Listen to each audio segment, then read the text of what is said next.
সবকিছু নিয়ে কালকে দুইজন দেখা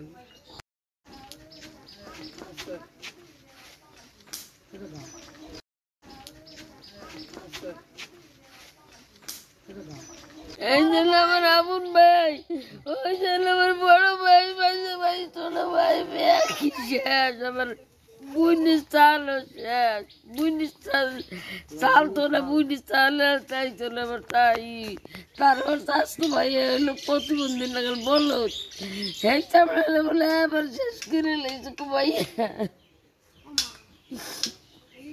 বিষয়টা হয়েছে এক সপ্তাহ যাবৎ আমার বাস্তির উপরে টর্চার করে, জ্বালায়, আবিজাবি কথা বলে, সময় বলে এবং বাসাতে এসে করে। হারুন মোল্লার সিরাজ মোল্লার ছেলে, আর হারুন মোল্লার ছেলে, আর হলো বাহার মোল্লার ছেলে। আমরা গতকাল সিরাজ মোল্লার ছেলে, গতকাল আমরা তাদেরকে গার্জিয়ানের কাছে আমরা বিষয়গুলো বলি, বলার পরে আমাদেরকে কোনো আশ্বাস দেয় নাই।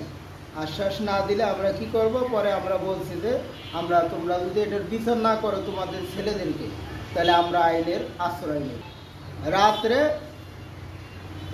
2:30 বাজে, তখন আমরা দেখি আমাদের বাড়িতে আওয়াজ শোনা যায়, লোকজনের কথাবার্তা শোনা যায়। পরে আমরা উঠে দেখি ওই লোকগুলা বাজি এবং ইট পাটকেল এগুলি নিয়ে আমাদের বাড়িতে ঢুকছে।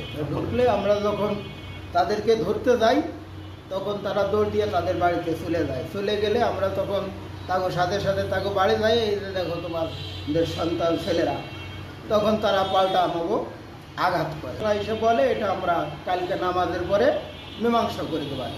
এসে এমন অবস্থায় এরা লোকজন আইসা রান্দাও, চাপাটি, ছুরি এগুলো নিয়ে আমাদেরকে সবাইকে খুবই আহত করিয়া আমাদের বাড়ির যা মাল সামানার টাকা পয়সা ছিল,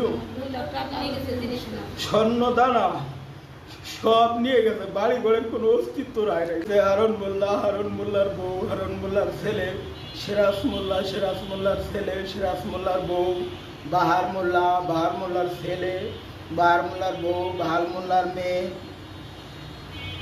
এবং আউয়াল মিয়ার বউ, আউয়াল মিয়ার ছেলে, হাবিব মিয়ার ছেলে, এরা এসে আমাকে এগুলো সব আহত সাহায্য। শুকুর মিয়া আমার বড় ভাই, বাবার নাম আব্দুল শুকুর মিয়া।